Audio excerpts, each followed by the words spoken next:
University Board of Directors and staff, I'd just like to welcome you to Omaha and to the BOC headquarters. Hope you're enjoying our hospitality. We're glad to have you here. This whole weekend could not be possible without the hard dedication and work of the BOC staff, as well as many volunteers, and also our AT Regulatory Advisory Panel, who have worked very hard. And I'd like to acknowledge Kurt and Dave, who have been our co-chair. Kurt and Dave.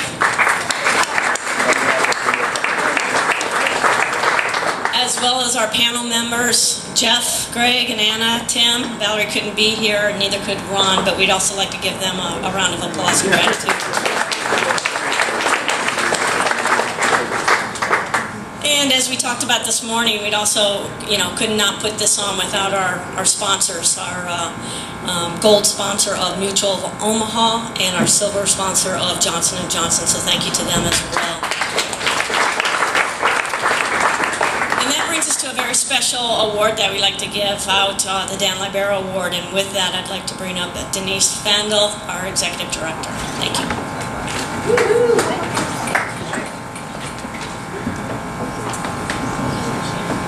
Generally, we give this award at the NATA meeting, but that we're in Omaha, we're taking advantage of this special occasion, and I am exerting my privilege as an Omaha person to be able to present this award. The Dan Libera Service Award was established in 1995 in recognition of Dan's contributions to the BOC certification program. The award recognizes individuals who have shown dedication to the mission of the BOC, and long-standing contributions to the BOC's programs are the primary criteria for the award. Now, Dan was well known throughout the nation for his enthusiasm and commitment to the profession of athletic training.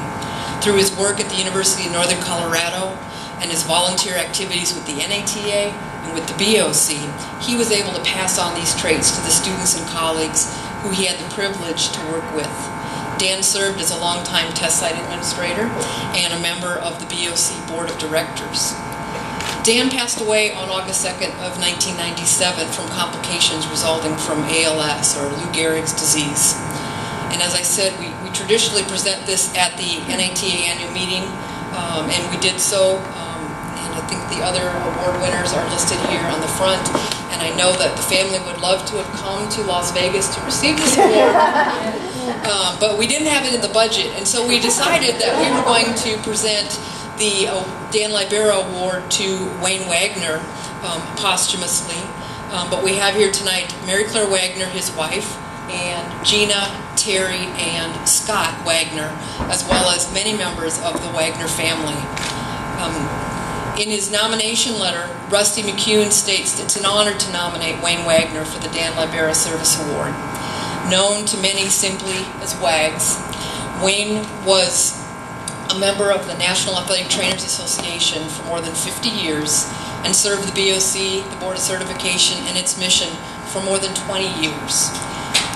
Between 1984 and 2004, during that 20-year time period, he served as a test site administrator for approximately 50 exams throughout the District 5 area, North Dakota, South Dakota, Iowa. Wayne was truly a pioneer in the athletic training profession. His commitment to the family, to his family, to the profession, the athletic training students, and the student athletes spanned decades and has impacted generations of athletic trainers, and a couple of those generations are here with us today. One's legacy is not simply what's in place while they're present, but what continues after they have moved on. And although his nomination is made posthumously, Wayne's legacy within the profession and his influence on the BOC will continue indirectly for years to come. This is the type of service that I believe represents the true spirit of the Dan Libera Award, and I am proud to nominate Wayne Wagner for this award. And that's from Rusty McCune over here, who previously served as head athletic trainer at the University of Nebraska-Omaha, where Wayne was the head athletic trainer for 50 years. Yeah, almost 50 years. So we thank Rusty for his nomination.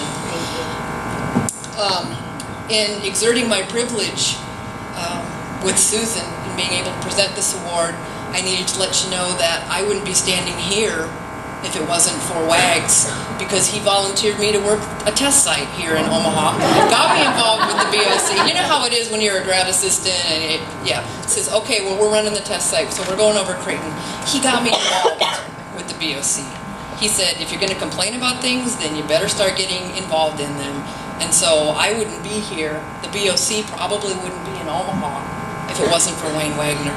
So on behalf of the BOC and especially for our UNO alums who are here, Tom Freddy, Mickey Cuppett, Rusty McCune, and Chad Kleinart, that have all had the pleasure of working at UNO where Wayne started the program. We're honored to present this award to you, and I understand Scott is going to speak on behalf of the family.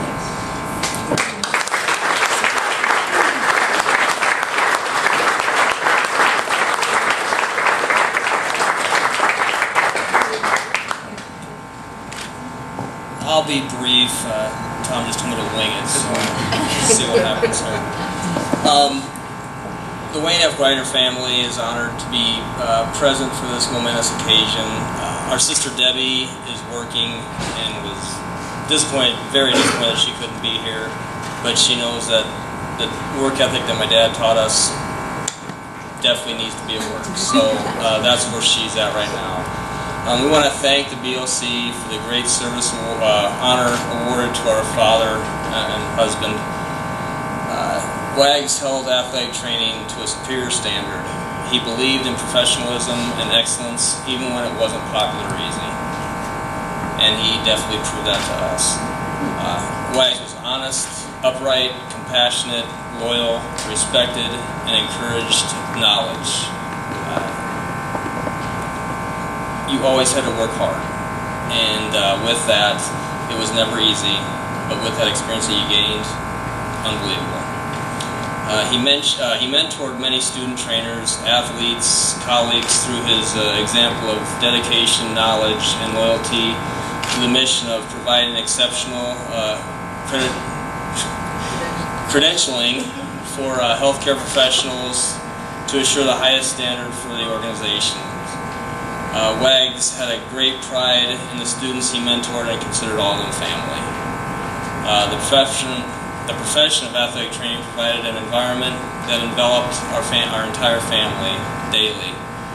From mom upholstering and taping tables, all the kids working as student trainers, which actually isn't true. My three sisters did, I didn't, but I was too busy kicking the football and playing basketball, but even it went down to my grandchild, his grandchild Pat hauling igloos at the College World Series. And our grandma, she was always front and center at all the basketball games, and all the teams and athletes knew her, and she was just the biggest fan. This was our life. We know that WAGS is with us in spirit, and that he still feels the same pride and appreciation when being honored by his professional colleagues and friends. We love you from the bottom of our hearts, and thank you very much.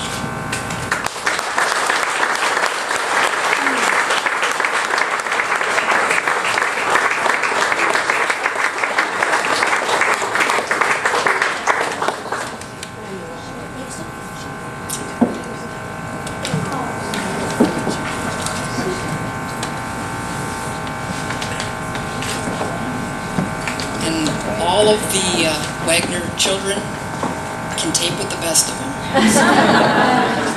Except for Scott. Basically, we taped him to the tables. But the three daughters are all nurses, and Scott is in the Douglas County Sheriff's Department. They are a service-oriented family. So, Kurt, are you next up?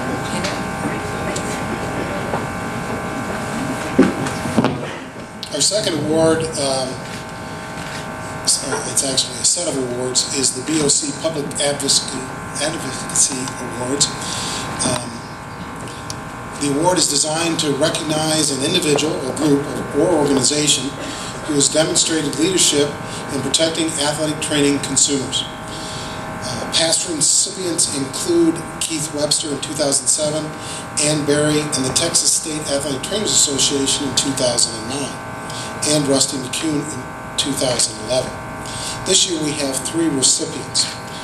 The first recipient is Joni Jenkins, a representative for the Kentucky State Legislature. Greg Rose is here to accept for her.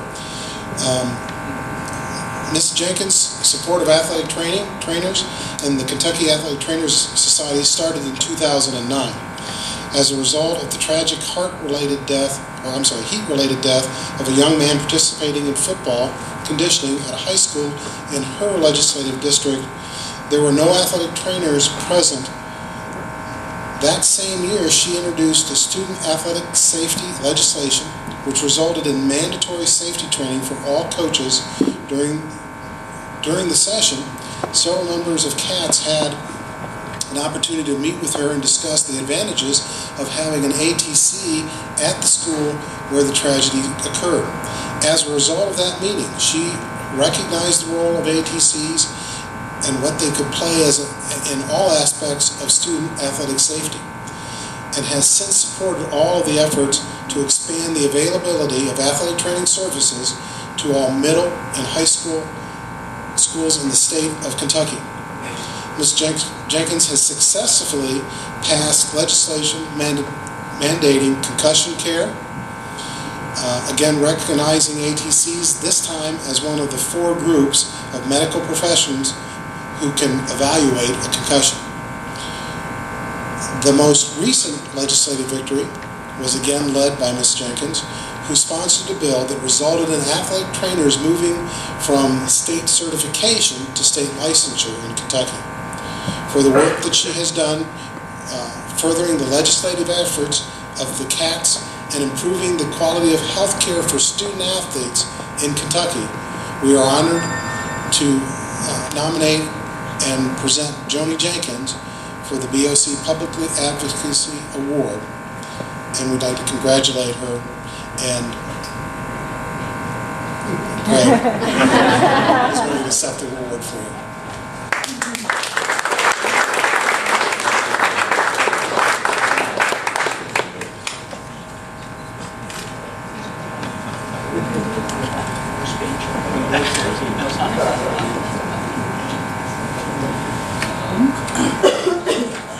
The second recipient this year of the Public Advocacy Award is Lisa Walker from the state of Utah, and I'm pleased to welcome her here. Lisa was nominated by Valerie Herzog. Now, Valerie intended to be here.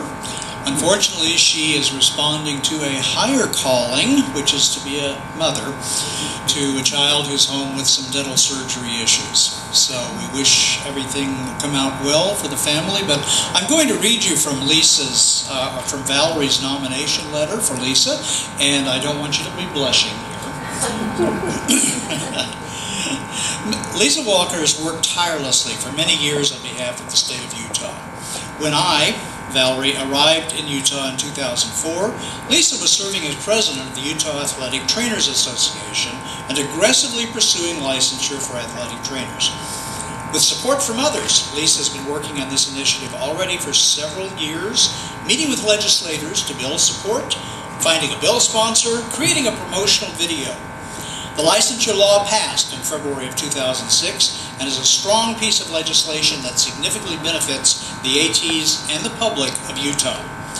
Since completing her second term as the UATA president, Lisa served as president of the Rocky Mountain Athletic Trainers Association, District 7, and now serves as a member-at-large on the UATA Board of Directors. In 2011, she was instrumental in the passage of concussion legislation in Utah, working closely with the Utah High School Athletic Activities Association. She has served as the athletic trainer representative with that organization for several years. After the concussion legislation was passed, she organized and ran several sessions around the state of Utah to educate athletic trainers on the new requirements and explained how to implement them. You just don't quit, do you? In 2012, she was instrumental in introducing another bill in Utah, insurance billing for athletic trainers. The bill did not pass as we expected, but Lisa spent countless hours meeting with our lobbyists, ATs in Utah, legislators, and insurance executives. These discussions led to formal negotiations and eventual billing agreements with multiple insurance companies in Utah who have agreed to reimburse for services provided by ATs. And then in 2013, she found something else to do. She was again instrumental in drafting and building support for another bill in Utah, HB 146, Healthcare Provider Amendments. When we initially sought legislative support for third-party reimbursement for ATs in 2012, we realized that a law already existed in the Utah Code that we had intended to introduce, non-discrimination among healthcare professionals. However, we quickly realized that we had neglected to identify athletic trainers in the licensure law as healthcare providers. This excluded us not just from the non-discrimination law, but other laws that serve to protect athletic trainers and other healthcare providers, such as liability protections and protections against assault by others. To identify athletic trainers officially as healthcare providers, Lisa was able to build enough support to pass HB 146.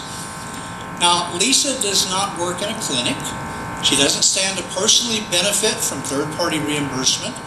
However, it doesn't matter what the issue at hand is. If the Utah Athletic Trainers Association decides to pursue legislation, Lisa is always the first one to take the bull by the horns, build support, and get things done. And you know that's a rare commodity in our world.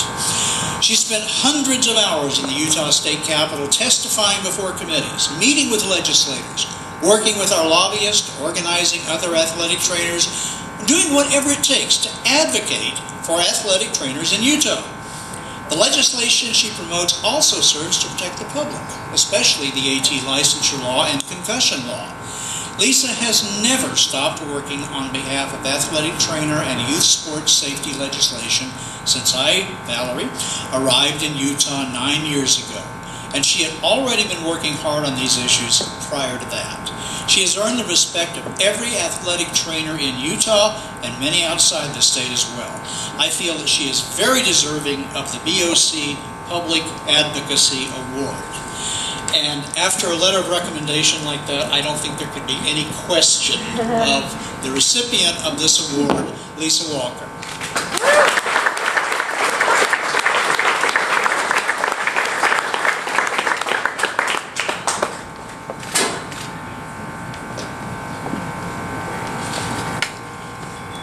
I think I owe Val. I guess when you get busy, you just don't realize what you do. And having her put it down, I don't know, I'm really touched. Thank you.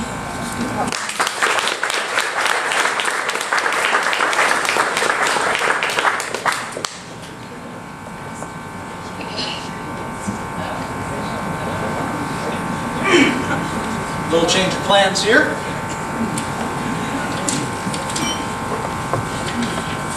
The final recipient of the 2013 BOC Public Advocacy Award is the Hawaii Athletic Trainers Association. Louise Inafuku, the president of Hawaii Athletic Trainers Association, is here to accept the award on their behalf. Cindy Clevio, a member of the HATA, nominated the association and states that they are deserving due to the successful passage of ACT 198, regulating the profession of athletic training, and concurrently passing an athlete safety bill, which created a concussion educational awareness program for high school student athletes, parents, coaches, officials, school staff, and athletic trainers. So even though Hawaii might have been the last state to join the union, you're not going to be the last to get licensure. Now, 2012 marked the end of a long and arduous pathway to regulation for ATs in Hawaii. The bill was passed as a registration bill that is equivalent to licensure in terms of public protection. But for many years, Hawaii was an exemption state. We had a vague and broad exemption from the PT Practice Act that said ATs could perform duties and skills that were included in our BOC certification. It served us well, as we had a small membership and most members were in traditional settings.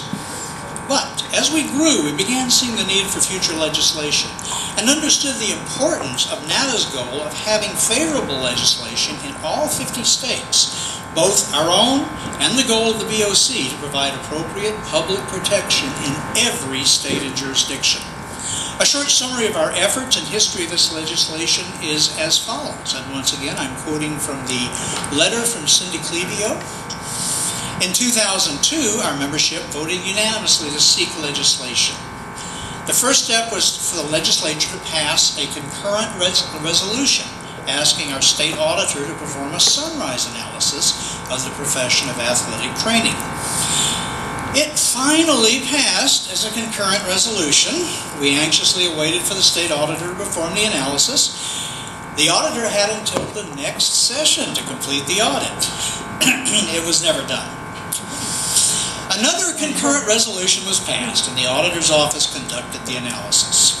Through the generous support of the NADA legislative grants, we were able to hire a lobbyist who was instrumental in helping us navigate our obstacles. And for those of you who have to navigate the channels of state regulatory and legislative chambers, it is not easy. We were forced to make some compromises, but we ended up with a registration bill that inserted language that was equivalent to licensure in terms of public protection. Now, it was a bill that met our needs. It establishes that anyone who uses the athletic trainer be certified by the BOC and provide proof of an unencumbered certification, abide by the BOC ethics standards, meet statewide standards for regulated professions, and it has a mechanism for providing penalties for infractions. Sounds pretty good. All looked great for its passage in 2011. They got to the final conference committee meeting. Then the other shoe dropped. Our bill was caught in a House-Senate showdown over the state budget and was left on the table as a consequence of the dispute. As our legislative session is biennial, it was able to pick up where it left off from the previous year, meaning it went straight to conference committee. In an overwhelming show of support from our House of Representatives, every member of the House Conference Committee came in to vote on the measure. Our Senate sponsor said she'd never seen that before, as they normally just have a minimum needed for a quorum. The bill finally passed in 2012. Our governor signed it into law in July of 2012, and Hawaii finally became the 48th state to gain regulation. Meanwhile, the Hawaii Athletic Trainers Association was asked to contribute to a concussion bill. Instead of letting others define this, we took ownership of it and created a bill that not only has all the components of most other states' bills, removal from play, physician clearance, etc., we added to it, making it an educational program for all those associated with high school athletics. Annual education is required for coaches, parents, students, officials, athletic trainers, and school staff. Students must be removed from play when exhibiting signs and symptoms, must be cleared by a medical provider trained in the management of concussions, and gradual return to play must be monitored by an athletic trainer when a school employs one. This bill sailed through the legislative process with no opposition. I can imagine they didn't want to have to face you again. So again, with a letter of introduction like that, it is no doubt that the Hawaii Athletic Trainers Association is deserving of our Public Advocacy Award, and Louise Inafuku will accept on their behalf.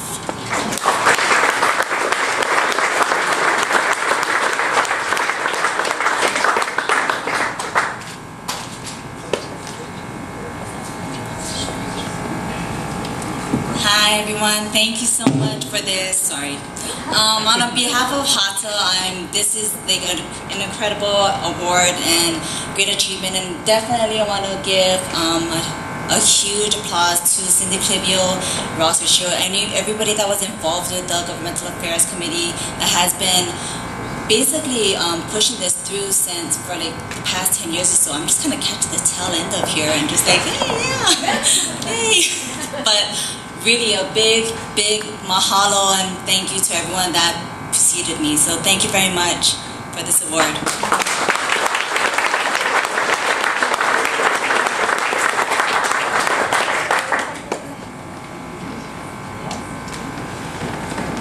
Once again, I'd like to ask all of you to help me and once again congratulate all of our award recipients.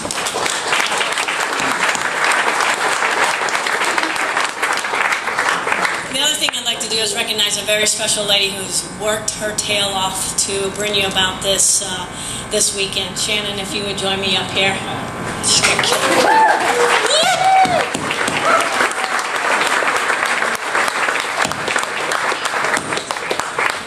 She's done an absolutely wonderful job. Thank you very much. I have lots of help. They're a great group. They're a super group. So I have 2 more sentences, so hang on.